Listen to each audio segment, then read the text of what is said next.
Dördüncü bölüm, Crocs'un samanlığa eklenmiş ufak barakasının uzun bir tasviriyle başlar. Merceğin bu küçük barakaya çevrilmesindeki amaç, ekonomik, fiziksel veya mental olarak yetersiz insanların yalnızlığına, uğradıkları izolasyona ve ayrımcılığa Crocs karakteri ve Crocs'un mekanı üzerinden ayrı bir tonlama kazandırmaktır.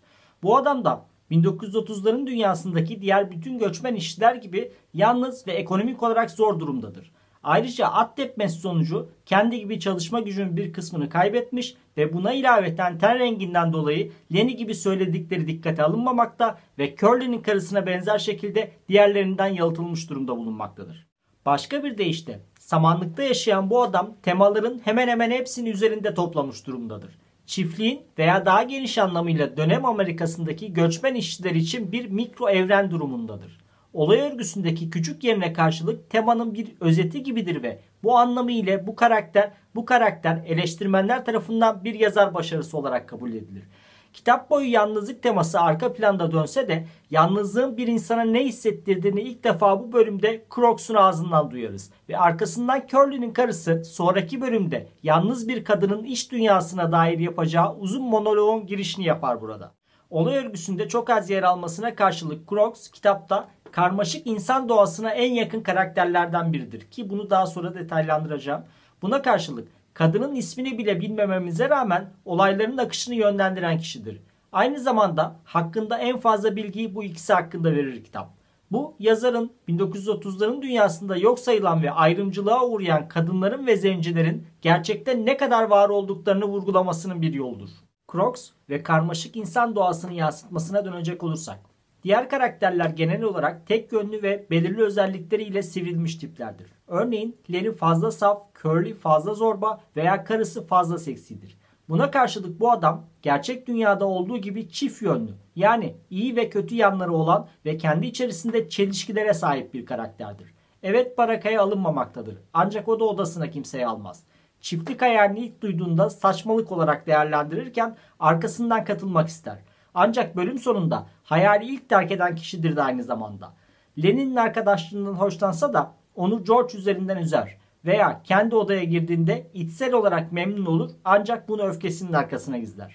Crocs çiftlik dünyasını ve o dünyadaki yerini net olarak görebilmekte ve buna tepki vermektedir. Bölümün başındaki oda tasvirinde okuduğu kitaplardan bahsedilmesi bu bilinç düzeyine yapılan bir vurgudur. Çiftlikte ırkçılık yüzünden görünmez olan bu adam oradaki mikro toplumun bilinç düzeyi yüksek bireylerindendir. Bu Steinbeck'in ırkçılık sonucu oluşan ayrımcılığın toplumdaki değerlerin ne şekilde kullanılmaz hale getirdiğini anlatmasının bir yoludur. Bu bölüm aynı zamanda toplumun ezilen kesimlerini çiftlik dünyası içerisinde bir arada görmemize olanak sağlar. Ayrımcılığa uğrayan bu dört insanın her birinin eksik bir yanı vardır ve karşılıklı empati kurmalarını bekleriz. Ancak her biri kendinin değil karşısındakinin eksik yanını görerek bunu kullanmayı tercih eder. Crocs'un Lenny'e, kadının diğer çalışanlara ve çalışanların da kocası üzerinden kadına yaptıkları gibi. Sonraki bölümde Lenny de aynısını köpeğe yapacaktır. Bunu yaratan güçlünün güçsüzü ezdiği çiftlik dünyasıdır. Naturalist üslubu kullanan Steinbeck burada besin zincirine benzer ancak doğal olmayan bir döngü kurmuştur. Bunun işaretini bize aslında bölüm girişindeki mekan tasvirinde verir. Adamın yatakhanesinde kare şeklindeki pencere dörde bölünmüştür. Kare ve 4 sayısı ikinci bölüm girişindeki mekan tasvirinde de yoğun şekilde kullanılır. Ben de bu serinin ikinci bölümde bu sembolik anlatımla alakalı detaylı bir giriş yaptığımdan burada tekrar girmiyorum ancak tekrardan dinlemenizi tavsiye ederim. Burada 4 kareye bölünmüş dörtgen pencereyle anlatılan toplumda bir şekilde güçsüz düşmüş bireylerin kendi aralarında da bölünmüş olduğuna ve bu yapının insana ait olduğuna dairdir. Yalnızlık ve korumasızlık insanları dünya karşısında küçültmüş ve küçülen bu insanlar pencerenin dörde bölünmesi gibi birbirlerine karşı bariyer koymuşlardır. Crocs'un olayları net görmesi, yani duygusal değil akılcıl yaklaşılmasının arkasında sadece bilinç düzeyinin yüksekliği yatmaz. Aynı zamanda dünyaya da küsmüştür. Açık ve net konuşmasının yanında karamsardır da aslında. İşte çiftlik hayaline aldığı mesafe ve gösterdiği tepki buradan gelir. Bu aynı zamanda dönem Amerika'sında proleter dünyasındaki işçilerin cennet hayaline yazar tarafından Crocs vasıtasıyla yapılan bir saldırıdır da.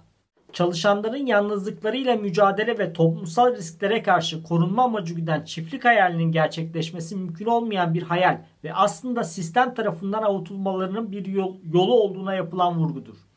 Crocs'un bu konuşması kitabın en ızdırap verici konuşmasıdır. Bir sonraki bölümde yalnız bir kadının sonunda görüşmek üzere.